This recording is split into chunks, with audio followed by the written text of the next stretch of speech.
Hello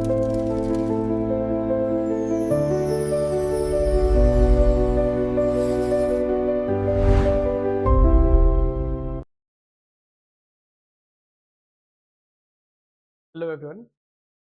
ये video जो है ये इसीलिए बनाया जा रहा है कि अभी मैथ्स मेवरिक आईआईटी जेई जो अपना चैनल है, इसके ऊपर प्रीवियस ईयर के JEE Mains and JEE Advanced के जो क्वेश्चंस हैं, उनके वीडियो सॉल्यूशन जो है वो अपलोड किए जाएंगे। तो उनका यूटिलाइजेशन हम कितना अच्छी तरीके से कर सकते हैं वो हमें समझ में आए, इसीलिए ये वीडियो बनाया जा रहा है। ठीक है?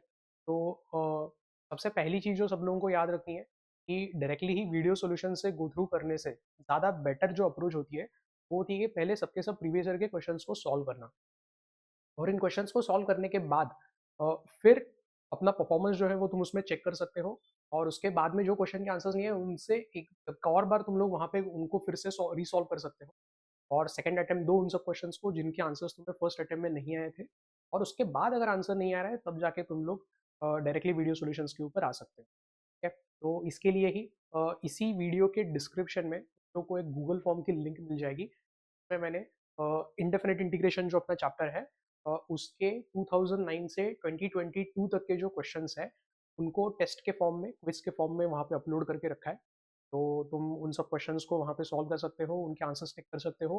गूगल फॉर्म सबमिट करने के बाद में तुम्हारा परफॉर्मेंस क्या रहा, कौन से क्वेश्चन का आंसर सही हुआ, कौन से क्वेश्चन का आंसर गलत हुआ, वो सब की सब चीज़ें वहाँ पे तुम्हारे पास में है ना। और तुम उन फॉर्म को फिर से रीसबमिट करना चाहो वो भी कर सकते हो, प्रॉब्लम नहीं है। तो पहले एक बार खुद से सब क्वेश्चंस को सॉल्व करो, और वो सॉल्व करने के बाद में फिर तुम लोग इन वीडियो सॉल्यूशंस के ऊपर आ सकते हो, है ना। अब ये प्रोसेस तो आइडियल उन स्टूडेंट्स के लिए जिनके पास में इनफ टाइम अवेलेबल है ना।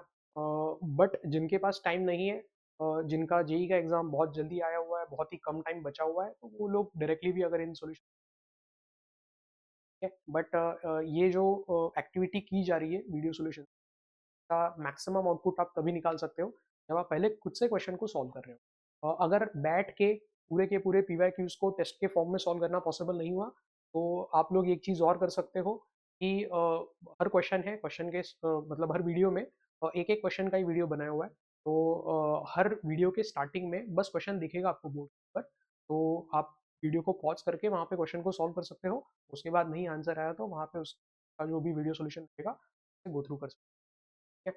तो एक और चीज़ है जो बहुत सारे लोग मिस आउट कर सकते हैं। क्या होता है, बहुत बार कैलकुलेशंस करते वक्त या क्वेश्चन को अप्रोच करते वक्त बहुत सारी चीज़ें होती है जो हमें कंसिडर करनी होती है, जो क्वेश्चन का आंसर हमारा गलत डायरेक्शन में हम क्वेश्चन सॉल्व ना करें, या फिर हम सही डायरेक्शन में ही कैसे क्वेश्चन को सॉल्व करें, कैलकुलेशन मिस्टेक्स को कैसे अवॉइड करें, है ना। कौन से क्वेश्चन में कौन से टाइप की अप्रोच ज़्यादा बेटर होती है, कौन से टाइप की अप्रोच को अवॉइड करना चाहिए। तो ऐसी छोटी छोटी बहुत सारी चीज़ें होती है जो मोमेंटरी होती है। कोई क्वेश्चन का कोई सॉल्यूशन एक्सप्लेन करते हुए कोई एक पर्टिकुलर स्टेप में उन सब चीज़ों को बताना बताया जाता है। तो इन क्वेश्चन के वीडियो सॉल्यूशन बनाते वक्त भी ऐसे बहुत सारे मोमेंट्स थे, यहाँ पे बहुत सारी छोटी छोटी चीज़ें बताई गई है जो एक्चुअल में क्वेश्चन सॉल्विंग में या इन जनरल जब हम पेपर सॉल्व करते हैं, क्वेश्चन पेपर सॉल्व करते हैं, तो तब हमें ध्यान में रखनी होती है, जो ऐसे अलग से बताई नहीं जाती है, बट उन मोमेंट में वो सब चीज़ें बता दी गई है। तो जिन लोगों के आंसर्स आ चुके हैं, मैं फिर भी एक बार रिकमेंड करूंगा कि आप सब क्वेश्चन के सोल्यूशन से एक बार फिर से गो थ्रू करो, क्योंकि कब कौन से स्टेप में कौन सी बताई हुई चीज़ मैं आगे चल के फ्यूचर में कब कौन सा क्वेश्चन सॉल्व करते हो, कौन से एग्जाम में हेल्प करने वाली हो, तुम्हें भी पता नहीं है। तो इसीलिए मैं हाईली रिकमेंड करूंगा कि सबके आंसर्स आने के बावजूद भी क्विकली एक बार तुम लोग पूरी की पूरी प्ले, और ये प्लेलिस्ट का एक और तरीके से भी यूज़ किया जा सकता है कि एक बार सपोज तुम लोगों ने पूरे क्वेश्चन सॉल्व कर लिए, उनके वीडियो सॉल्यूशन भी देख लिए, तो रिवीजन पर्पस के लिए भी इसका बहुत अच्छे से यूज़ हो सकता है।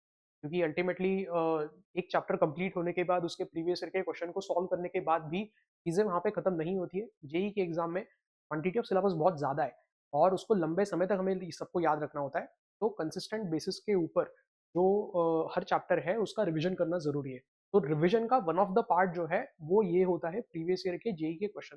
ठीक है। तो तुम ऐसा भी कर सकते हो कि हर महीने में रैंडमली आओ चैनल पे, और वहाँ पे प्लेलिस्ट में जाके इसको देखना बहुत आसान है।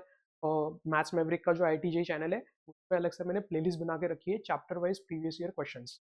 तो उसके अंदर इंडेफिनेट इंटीग्रेशन चैप्टर में तुम्हें ये सब क्वेश्चंस है ना। अभी के लिए तो 2022 तक के क्वेश्चंस हैं, समय के साथ साथ उसमें और भी नए नए क्वेश्चंस का एडिशन होता जाएगा, जो मैं साइमल्टेनियसली जो गूगल फॉर्म में क्विज रहेगा उसमें अपडेट कर दिया करूंगा। ठीक है। तो ये सही तरीका है। और जैसे मैंने बोला कि मैं हाईली रिकमेंड करूंगा कि आगे चल के रिविजन पर्पस के लिए भी तुम इसका यूज कर सकते हो। कि ऐसा है कि कुछ 3-4 ईयर्स के जब क्वेश्चन हम लोग सॉल्व करते हैं ना, तो हमें पता चल जाता है कि ये पूरा पैटर्न है क्या, किस तरीके से कोई एक पर्टिकुलर चैप्टर से क्वेश्चन जो है वो पूछे जाते हैं। ठीक है। और वो पैटर्न क्या है वो इन सब क्वेश्चन से गो थ्रू करोगे तो तुम्हें भी अपने आप समझ में आना चालू हो जाएगा। और ये ओवरऑल तुम्हारे जेई के प्रिपरेशन के लिए काफ़ी हेल्पफुल है। तो क्वेश्चन की प्रैक्टिस करते रहो, खुद को इम्प्रूव करते रहो। तुम लोग के जो भी थॉट्स रहेंगे तुम लोग कमेंट सेक्शन में बता सकते हो एट द एंड। तो thank you, keep practising questions. All the best.